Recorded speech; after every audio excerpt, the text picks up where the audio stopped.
welcome. It's Saturday, January 27th. DJ Wonder Chrissy here for you. There you go. Welcome. Welcome. Oh, sounded bad. I am DJ Wonder Chrissy. This is Migrant Mayhem, and we are all part of Land Cruiser Midwest. Take some time to like, share, and subscribe. It helps us with the tube and the algorithm. Got a good show for you today. We're going to delve back into an update with Naperville. And if you didn't hear, there was a city council member last week who proposed that the city start a list of residents who wanted to open their door to illegal migrants and house them in their community or their homes. Like a couple days later, they backtracked on it. So we'll show you the official backtrack on that. If you're not aware, Naperville is a very affluent community. I would say the homes are mansions there, huge homes. Probably the standard size home there is like 4,000 square feet. So was kind of shocked and taken back that that anyone would even consider anyone in that community opening their doors to opening their doors to illegals. I've noticed it. I noticed it here too. Like in my neighborhood, there used to be. Back in the old BLM days, there used to be those all are welcome signs all around our town and neighborhood and stuff. And I notice now that I don't see those signs that all are welcome anymore in people's yards or anything like that. I wonder why. Where those signs went, right? Those people have those signs. They had them a couple years ago in their yard, yet now today I don't see those signs. Interesting. And think about that. Push that around your noodle just a little bit. So we'll go through that video. We'll also, Sabrina Franza at CBS also has a video for us about the complexities and the updates of the Chicago migrants in their quest to get work permits and what's involved with that. And the numbers that are coming back on that so far are pretty low. And, I think in several videos we've talked about how Brandon Johnson, let's go Brandon, yeah. Our buddy, let's go Brandon. His whole world order is built upon the fact that the migrants are going to become self-sufficient and get a well-paying job that they can support themselves, and if they can't, the government's gonna swoop in and take care of everything. Which is a pipe dream and hopium at best. So let's play this video here about Naperville. If you want to see the original video, check out the migrant hunting video I released a couple days ago. It's got that video in there, so you can see where this doofus proposes that they should create a sign-up list of homes that in this affluent community want to open their doors. Tonight, Naperville is not moving forward with a plan to have residents house migrants. Gee, funny how that happens. Not moving forward with that plan. In their homes. Naperville was considering putting together a list of residents willing to bring migrants into their homes, but city staff decided there are other state and federal agencies. Here's the save face. They got to save face somehow. He's putting together lists of shelters to house migrants. The other so it's agencies not necessary already for Naperville have it. residents to pitch in.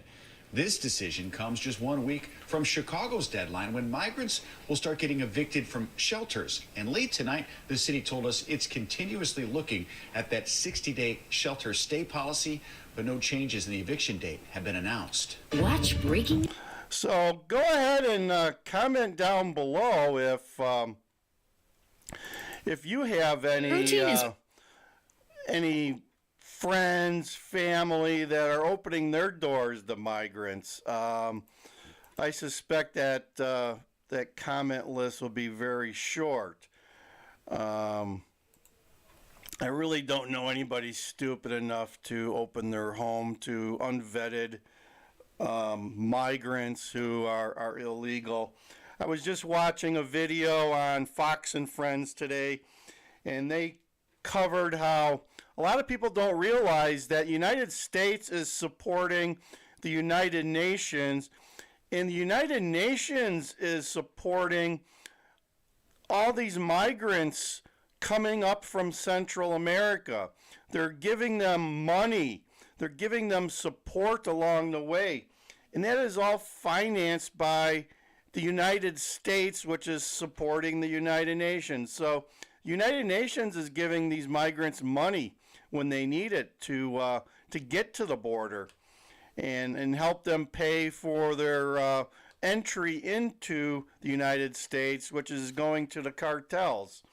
So the whole circle, I mean, this should make the taxpayer just that much more pissed off. The taxpayer is really supporting 100% of these migrants coming to our country and getting in, and we're also supporting the cartels. So that those billions of dollars that the cartels is making is basically your tax dollars, folks. Funny how that happens, right? All right. So let's go over what it's going to take for these migrants to get work authorization if they want to do it legally. Now, granted, a lot of these people are going to be working under the table for various people and organizations, and you're never going to hear about that. But if they want to do it legally, and keep in mind, right now you can only get a work permit if you've been in Chicago since August 1st. The majority of the migrants have come in after that. We currently have about 35,000 migrants in Chicago, and the shelters are overflowing. They're basically double in their capacity, and we're waiting for the bus flow to start back up again from Texas. It's been pretty slow the last week or so for whatever reason, and whether it's the people getting smart that the weather really sucks, or Governor Abbott doing Let's Go Brandon a favor. I don't know which, but comment down below what you think of the whole situation, and if you're okay with your tax dollar supporting this whole cycle of life coming to Chicago. So let's learn a little bit about what it takes to become a legal, or at least authorized, worker as an illegal migrant. Under the city's procedure for getting asylum seekers work permits. A few weeks ago, we told you the amount of approved applicants was low compared to how many people are here in it's beyond low, folks. Chicago. Now new data from a nonprofit shows that number is going up, but not without some roadblocks. CBS 2's Sabrina Franza has the story. 3 applications, 1 goal: to work in the United States of America. 1 application for temporary protective status, another for employment authorization, and another to waive the almost $400 fee just to submit these documents. And they're all in English. It's 3 applications. the application for TPS, which is 13 pages. Over 30 pages total. Entry information, so when did you come into the U.S.? Eda Rendon is the vice president of immigrant justice at the Resurrection Project, an organization that since November 9th has been working a clinic with the city, state, and federal government to get people work permits. The turnaround time is anywhere from as little as 1 week to max 4 weeks, which is the fastest USCIS has ever worked. She says they're almost done filling out applications for all eligible asylum seekers in the city's shelters. There's the key, folks. Eligible. And she'll go on and give you the data, and then mull that around your head and consider, okay, if we're going to need to get these people sufficient to get them out of the shelters because we got more people coming, how is that going to work for Brandon and JB, the Chris Christie of the Midwest, as we like to call him? So think about that. Though out of the 14,200 that are living in the Chicago shelters Yeah, this number's probably a little low. system, only 3,600 qualify. Qualification can happen in 3 ways. Through TPS, or temporary protective status, you prove you came from a qualifying country like Venezuela and before the August 1st expedited permit deadline. The second, parole, something individuals must apply for and be approved for before crossing the border. There is a third process, which is asylum. But asylum is very specific. It's individual. You have to apply for asylum, and then 150 days later, you can apply for work authorization. 150 days later, that's 5 months. You got to find somebody to support you. And where are you going to live in the meantime? Shelter. And what happens when the shelters get full? Oh, problem. Authorization. All 3 require proper documentation. Because folks' original documents are taken at the border. Through the city's clinic, of the 2,722 that have submitted applications, 1,800 have been approved. 1,011 have their permits in hand. That's up from December 28th, when we reported that only 279 received Social Security cards and 284 received work permits. Still, only about 13% of migrants that are in this. There's your number. There's the magic number, folks. How do you feel about Brandon's pipe dream that these people are going to become self-sufficient and be able to take care of themselves?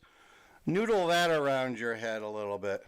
City shelters are eligible and approved. The Biden administration could decide that it will grant parole. Here's the hopium. Now we're rolling out the hopium. To the undocumented, it could decide that it could grant parole to more new immigrants. And, you know, the city and the state have to work under the parameters that is set up by the Biden administration. And pigs can fly out of my butt. Imagine that. Imagine the pigs coming out of my butt.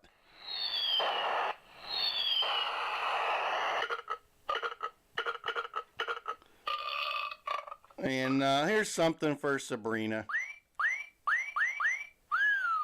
Okay, she's a good looker.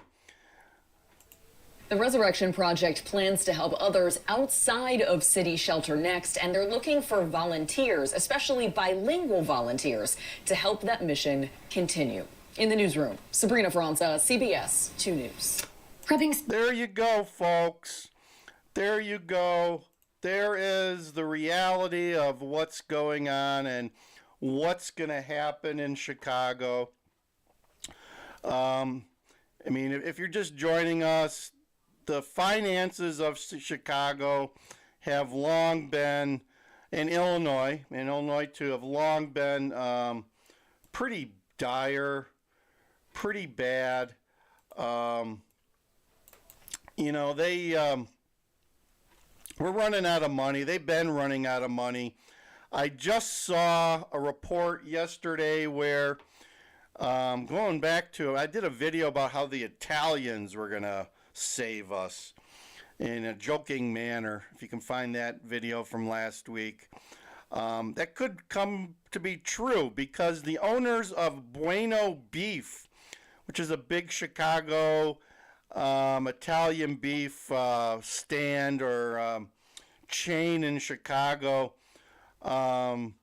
just received a $35 million food contract to supply the shelters, or at least half the shelters in the city of Chicago with food. I don't know if it's going to be Italian beef sandwiches and sausages or what, but supposedly supposed to be culturally approved food. Excuse me. So there you go. There's an example of the Italians saving the world. The owners of Buena Beef are got their contract to feed the masses at the shelter. So there you go. That's some hot off the press information. And as we've said before, the black and brown communities in Chicago are just super pissed off. And let's see if I don't know if I've got. Don't think I have any videos. I got rid of Kata's videos on here, but the minorities, they're ticked off because all their free stuff disappeared. If they need any type of help, whether it be medical, financial, or social services, they're going to have to wait in line with oodles and oodles of minorities in the city of Chicago, and it's not going to be a good situation. So I don't know. It's like I said, it's a train wreck, a slow motion train wreck that just keeps continuing to progress down the track. And what else can we say? It's just a bad situation, and it's getting worse. And as you can see, the fact that most of these people aren't going to get work permits anytime soon, and we don't see any federal government help coming. Although, as I told you guys earlier in the show, the United Nations is responsible for supporting all these guys up to the border, and lo and behold, who supports the United Nations? It's you and I, the taxpayers. So we've pretty much funded our own demise here, folks. So I'm here to tell you that. We are here to tell you we, as taxpayers, are financing the demise of the United States of America and watching it happen in real time. So there you go. So as we end this show, I think I'm going to end it for now, and we'll play a little bit of our buddy's video here. Do not come. Do not come. I'm gonna come. There you go. There's our only hope, folks. There's our only hope. We'll play that one more time. Do not come. Do not come. I'm gonna come.